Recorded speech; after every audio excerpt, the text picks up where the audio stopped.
Greek language అనగానే చాలామంది ఒక కష్టమైన సబ్జెక్టుగా అది మనకు రాదులే అనుకునే వాళ్ళు ఇంచుమించు ఫిజిక్స్ కెమిస్ట్రీ చదివే వాళ్ళకి అందరికి ఇంచుమించు ఈ ప్రొనౌన్సియేషన్ మీకు వస్తూ ఉంటాయి. ఇప్పుడు ప్రపంచంలో అందుబాటులో ఉన్న మీరు ఏ సైన్స్ అయినా మీరు స్టడీ చేయండి, పాఠ్య పుస్తకాల్లో కూడా ఇదే కొనసాగుతా ఉంది ఇప్పటికీ కూడా. ఇప్పుడు 7 రోజుల సృష్టిని కనుక మనం చూసినట్లయితే పాత నిబంధనకి క్రొత్త నిబంధనకి మధ్యలో ఒక చిన్న పేజ్ ఉంటుంది. క్రొత్త నిబంధన లేకుండా పాత నిబంధన సంపూర్ణం కాదు. ఈ భూమి ఎలా అంతం కాబోతున్నాయి, భూమి ఎలా యుగాంతం జరగబోతుంది అన్న విషయాలు ఏ గ్రంథం చెప్పదు. ఎందుకు ఇన్ని డినామినేషన్స్ ఉన్నాయండి? చాలా మంది నాకు ప్రశ్న వేస్తూ ఉంటారు. బాప్టిస్ట్ వాళ్ళు అంటారు మా సంఘం గొప్పది, లూథరన్ వాళ్ళు అంటారు మేము పూర్వం నుండి ఉన్నాం, మేము లూథర్కి చెందిన వాళ్ళం అని అంటారు. కొంతమంది మేము బక్సింగ్ ఫెలోషిప్ చెందిన వారమండి, మేము ఐపీసీ చెందిన వారమండి, ఇండియన్ పెంటికోస్ట్ సంఘానికి చెందిన వారమండి, మేము ఎల్ఎఫ్ చెందిన వారమండి, మేము ఫలానా సంఘానికి చెందిన వారమండి. ఈ డినామినేషనల్ బయాస్తో చాలామంది ఉంటారు. నేను తప్పని చెప్పను. ప్రియమైన సహోదరి సహోదరులారా, అసలు మన ఆరిజిన్ సంఘం ఎక్కడి నుంచి వచ్చింది? దర్శించగలిగేలాగా ఆ ప్రదేశాలు ఉన్నాయి. రెక్టాంగిల్ ఏదైతే కనిపిస్తుందో అక్కడ మేజర్ బైబిల్ ప్లేసెస్ ఉన్నాయి. అనేక ప్రదేశాలు ఈ చిన్న రెక్టాంగిల్లోనే. అంచేత దేవుని గురించినటువంటి సమగ్రమైనటువంటి అవగాహన సంఘానికి అవసరం. అంచేత సంఘము థియాలజీని నేర్చుకోవాల్సిందే. లేఖనాన్ని సరిగ్గా అర్థం చేసుకోవడానికి మనకు ఉపయోగపడే పరికరాలే ఈ థియాలజీ, సిస్టమాటిక్ థియాలజీ. ఒక సెల్ ఫోన్ కనిపెట్టినటువంటి వ్యక్తికి సెల్ ఫోన్ పట్ల ఒక ఉద్దేశం ఉంటుంది. అలాగే దేవుడు కూడా వివాహ వ్యవస్థని ఒక మంచి ఉద్దేశంతో ప్రారంభించాడు. ప్రభావవంతమైనటువంటి పిల్లల పరిచయం చేయడానికి ఈ సబ్జెక్ట్ మీకు ఎంతగానో ఉపయోగపడుతుంది. మరొకసారి జ్ఞాపకం చేస్తున్నాం, పిల్లల మధ్య పరిచయను నిర్లక్ష్యం చేయకుండా కొనసాగించండి. బైబిల్లోంచి మిషన్స్ అనేటువంటి పదాన్ని మనం తీసివేస్తే 2 నల్ల అట్టలు తప్ప ఇక మరి ఏమీ కూడా ఉండదు. దేవుడు ఆదామును సృజించినప్పుడు సాటి అయిన సహకారిగా ఉండడానికి హవ్వను కూడా కలుగజేశారు. ఎందుకంటే ఒక పురుషునికి స్త్రీ ఉండడం చాలా ప్రాముఖ్యమని దేవుడికి ఆ ఆలోచన వచ్చింది. యేసుక్రీస్తు యొక్క మానవత్వం, స్వభావం, వ్యక్తిత్వం, గుణలక్షణాలను, కార్యాలను ఏ ప్రవక్తలు మెస్సయ్య గురించి మీకు ప్రవచిస్తూ వచ్చారో ఆ మెస్సయ్య యేసుక్రీస్తు. యేసు ప్రభుని మరుగు చేసి, అంటే అసలు యేసు ప్రభువే కనబడకుండా మత సంబంధమైన ఆచారాలనే వారు హైలైట్ చేసి ప్రపంచానికి చూపిస్తూ వచ్చారు. ఈ పారిపోయిన వ్యక్తి ఏ విధంగా తిరిగి వచ్చాడు, అలాగే ఈ పనికిరాని వ్యక్తి ఏ విధంగా ప్రయోజకుడు అయ్యాడు అనేది మనం ఈ యొక్క పుస్తకంలో మనం చూడగలం. మత్తయి ఏమో రాజుగా, మార్కేమో సేవకునిగా, లూకా ఏమో పరిపూర్ణమైనటువంటి మానవుడిగా. ఈ సువార్త అంత ఈజీగా అర్థమైంది. నశించిన దానిని వెదకి రక్షించడానికి, కోల్పోయిన వారు, వెడలి వెళ్ళిపోయిన వారు మరలా తిరిగి రావటం, వెదకి రక్షించటం. సో ఆ కోణంలో ఈ సువార్త అనేటువంటిది వ్రాయబడింది. 3 సువార్తల కంటే యోహాను సువార్త చాలా ప్రత్యేకమైనది, విలక్షణమైనది. It is very unique. 90% ఎక్కువ సమాచారం ఈ సువార్తలో మనకు కనిపిస్తుంది.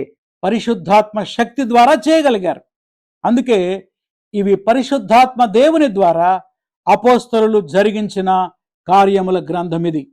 అలా నిర్ణయించిన వారిని ఏం చేశాడంటే కాలానుకూలంగా, సమయానుకూలంగా పిలుచుకున్నాడు. పిలుచుకున్న వారిని ఏం చేశాడంటే ఆయన కుమారుని తాలూకు నీతిని వారికి ఆపాదించాడు. నీతిమంతులుగా వారిని తీర్చాడు. నీతిమంతులు వారిని తీర్చిన తర్వాత వారిని మహిమపరుస్తాడు. సో ఇది ప్రణాళిక. బహుభయంకరముగా పాపములకు నిలువైన పట్టణముగా ఉండేటువంటిది. క్రీస్తు శకం 50వ సంవత్సరములో కొరింథీ ప్రాంతమును దర్శించి 1 సంవత్సరము 6 నెలలు అక్కడే ఉండి సువార్తను ప్రకటించి సంఘమును స్థాపించడం జరిగింది. గలతీ ప్రాంతంలో పౌలు గారి పరిచర్య చాలా విజయవంతంగా జరిగింది. అన్యులు ఎక్కువగా క్రైస్తవ విశ్వాసంలోకి వాళ్ళు నడిపించబడ్డారు. ఈ పత్రికలను పౌలు గారు రోమ్లోని ఒక చెరసాలలో బంధించబడినప్పుడు క్రీస్తు శకం 60 నుండి 62 సంవత్సరాల మధ్య కాలంలో ఈ 4 పత్రికలు రాసినట్లుగా బైబిల్ పండితుల యొక్క అభిప్రాయం. అప్పుడు కెసెండర్ చెప్పాడు, తెర్మయి అనేటువంటి ఆ పేరు తీసేసి ఆ పట్టణానికి లేదా ఆ ప్రాంతానికి నేను పెట్టిన పేరు ఏంటంటే తెస్సలోనిక. ఈ తెస్సలోనిక ప్రాంతము ఏంటి, పరిస్థితులు ఏంటి, ఎలా వెళ్ళారు అనేటువంటి విషయం మనకు అర్థమవుతుంది.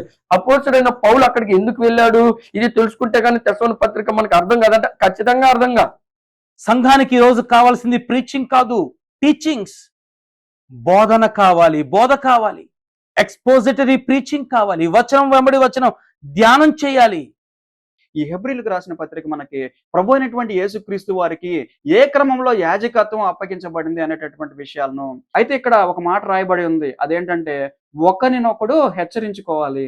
యాకోబుల యొక్క పరిచర్య మనకు బైబిల్లో ఎక్కడ కనపడదు, కానీ యేసుక్రీస్తు ప్రభు యొక్క సహోదరుడైనటువంటి యాకోబును గూర్చి అంతకుముందు అతను ఒక స్థిరత్వం లేనటువంటి వాడు, దుడుకు స్వభావం కలిగినటువంటి వాడు, జాలరిగా ఉన్నటువంటి వాడు. అయితే ఎప్పుడైతే యేసయ్య పేతురు జీవితాన్ని దర్శించాడో ఒక అమూల్యమైనటువంటి రాయిగా ఈ పుస్తకము మన అనుదిన జీవితం ద్వారా క్రీస్తుని ఎలా కనపరచాలో మనకు నేర్పిస్తూ ఉంది. నేను నిజంగా మారుమనసు పొందానా అని ధృవీకరణ ఈ పుస్తకంలో మనం గమనించగలం.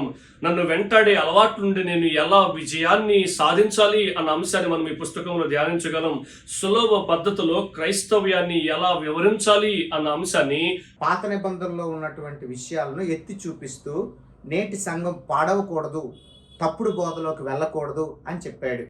వీటన్నిటికీ బైబిల్ గ్రంథంలో ఉన్న ఆదికాండం సమాధానం చెప్తే ఈ సృష్టి ఎలా ముగించబడుతుంది, మానవాళి యొక్క రక్షణ ప్రణాళిక ఎలా పరిపూర్తి అవుతుంది, మానవుని యొక్క జీవిత ఉద్దేశము ఎక్కడ పరిపూర్తి చేయబడింది, ఎక్కడ మనకు అంతిమంగా ఈ సృష్టి యొక్క గమ్యము లేదా మానవాళి యొక్క గమ్యము దిశానిర్దేశం సరిగా చేయబడినట్లుగా ఎక్కడ కనిపిస్తుంది అంటే ప్రకటన గ్రంథంలోనే మనకు కనిపిస్తూ ఉంటుంది. మనం కనబడేటువంటి ఈ లోకం దృశ్యమైనది, ఇది శాశ్వతమైనది కాదు. ఇది ఒకప్పుడు నశించిపోయేటువంటి లోకం. కానీ అదృశ్యమైనటువంటివి నిత్యములు అన్నాడు. అనగా శాశ్వతంగా ఉండేటువంటి రెండు లోకాలు ఉన్నాయి.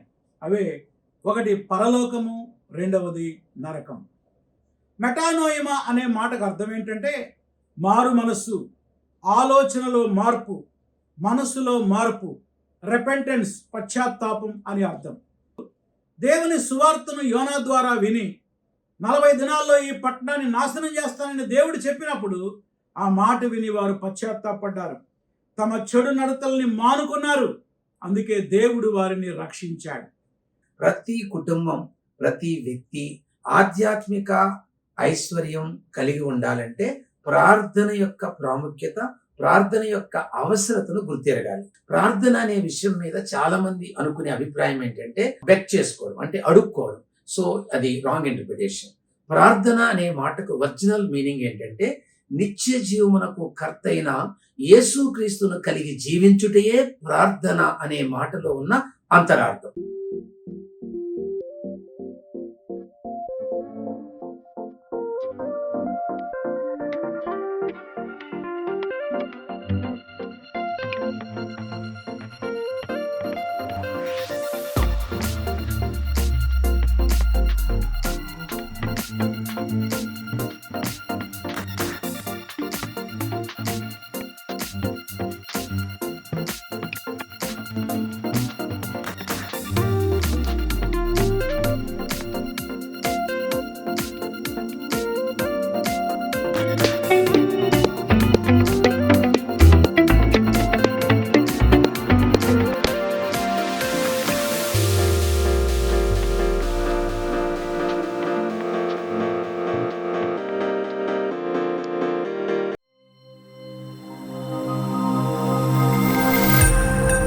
tinsonbible.ai